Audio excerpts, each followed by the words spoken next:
বা কোনো ভুল ক্ষতি করে থাকে সবাই আল্লাহর রাস্তায় মাফ করে দেবেন। আমার একটাই কোনো অপরাধ, আপনারা সবাই আমার আপনারা মাফ করে দেবেন যদি অন্যায় করে থাকে।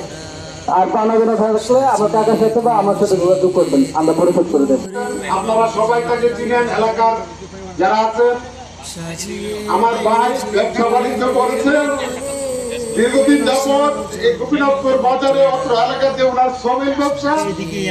যদি আমার ভাই আপনাদের সাথে কোনো বেয়াদবি কোনো খারাপ আচরণ করে থাকে, আল্লাহর রাস্তায় আপনারা আমার ভাইকে মাফ করে দেবেন।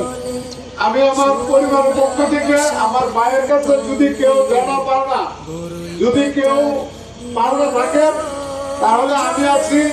আমার বাতিটা ওনার একমাত্র ছেলে, একটাই ছেলে রুবেন, সেও আছে। আমাদেরকে জানাবেন, আমরা অন্য পরিবারের পক্ষ থেকে ইনশাআল্লাহ আমরা ইয়ে করে দেবো, শোধ করে দেবো।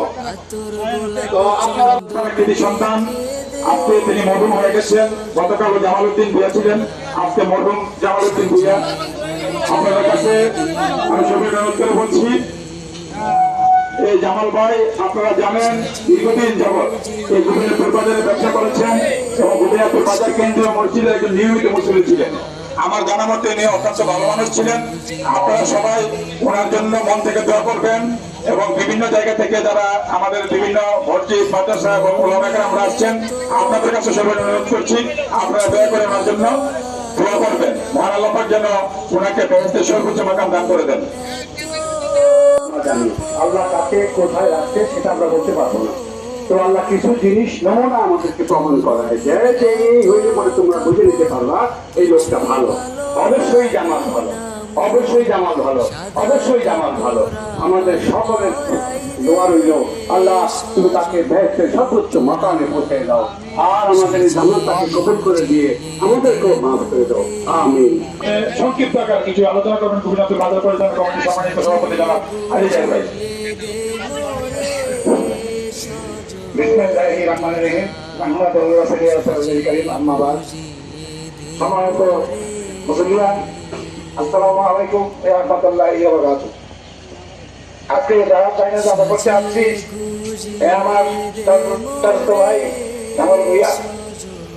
এই জামাল ভূঁইয়া আপনি এই বাজারে ব্যবসা করেছেন, একটা মার্কেট করেছেন।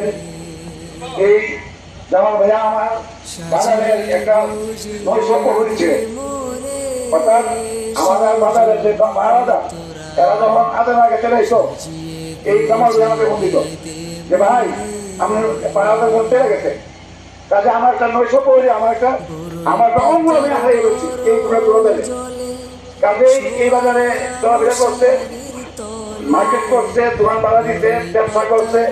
আমাদের প্রত্যেক দোকানদাররা বলবো, যদি জামাল যদি কোনো তার আচরণে বা চাষবাসের যখন আমরা মনে করতে পাই থাকি, আল্লাহ আজকে তার শেষ দিলে তারা মাফ করে দিবেন। আর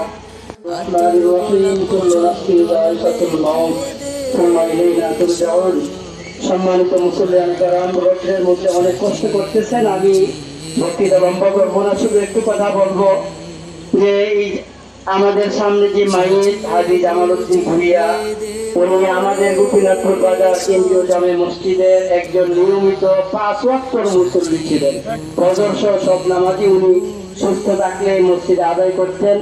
তাছাড়া বাজারের একজন বিশিষ্ট ব্যবসায়ী, দীর্ঘদিনের ব্যবসায়ী ছিলেন।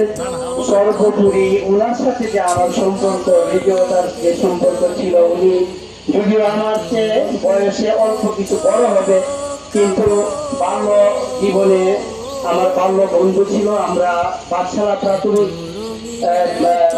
বিদ্যালয়ে আমরা একসাথে পড়াশোনা করেছি। আমার ক্লাসমেট ছিল, আমার অত্যন্ত হৃদয়ের মানুষ ছিল।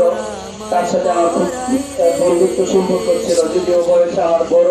তো আজকে এই বিদায়ের দিনে সকলেই বলেছেন, বিশেষ করে আমি আপনাদের সকলের নিকট দোয়া চাইবো, তার জন্য সকলেই দোয়া করবেন। আমার জানা মতে সে একজন অত্যন্ত ভালো মানুষ ছিল। এই কথাটা সকলের কথাই ফুটে উঠেছে। আল্লাহ পাক যাতে তাকে মাফ করে দেন এবং জান্নাতের উচ্চ মাকাম দান করেন, সবাই বলে আমিন।